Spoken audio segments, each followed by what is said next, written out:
We are going to talk about management of bone defect in revision TKA. So I'm speaker for debut, so there is some conflict of interest. Failure after revision TKA, the most common cause is infection. Second is aseptic loosening. Third is instability.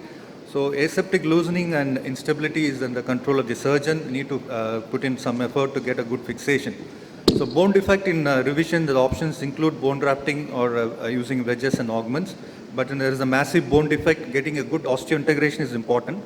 So porous titanium sleeves are an option, which is work very well in type 2 and type 3 defects.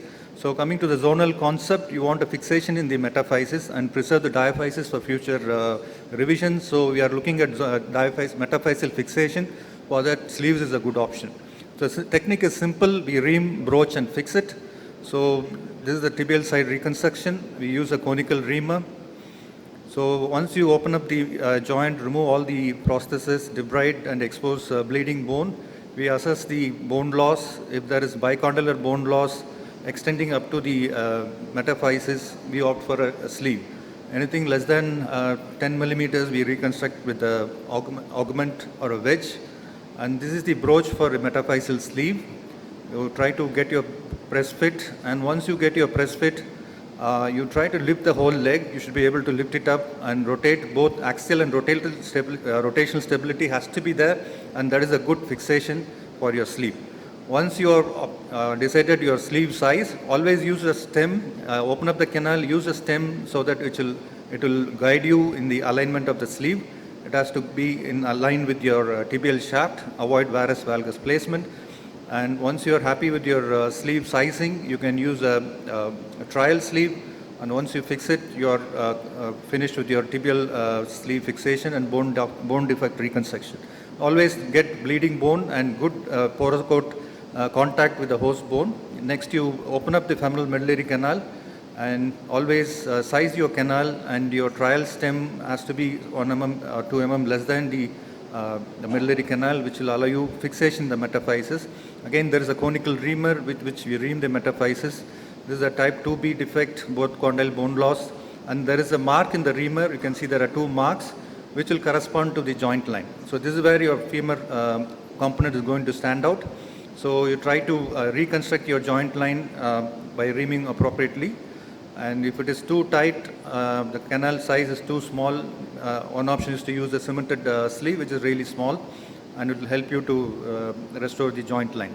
So this is a broach for the sleeve. It has medial and lateral sides, and also here there is a mark for the 3 different constraint, PS, hinge knee and the semi-constrained TC3 option. We need to see where it stands out so that you can reconstruct the joint line. So here again, you need to be very careful. There is a risk of intraoperative fracture. I had some intraoperative fracture, which I had to wire it, and then still I went ahead with the fixation. They all go on to heal well, but make sure you don't create an intraoperative fracture.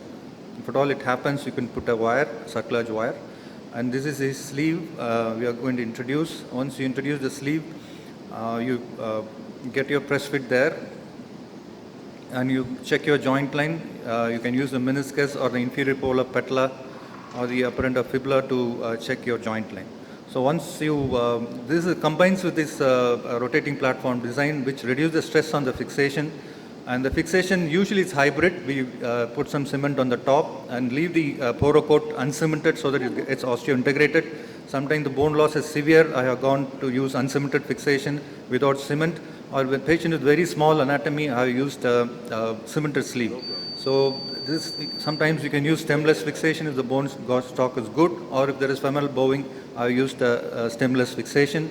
So there's a large bone defect, we use a long stem. This we published recently, this article in press.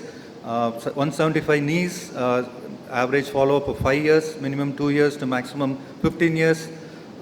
These are the distribution of sleeves, complications, intraop fracture, 8, all healed with a circulage wire. Major complication was 5 deep infection and 2 dislocation, periprosthetic fracture, only 1 aseptic loosening.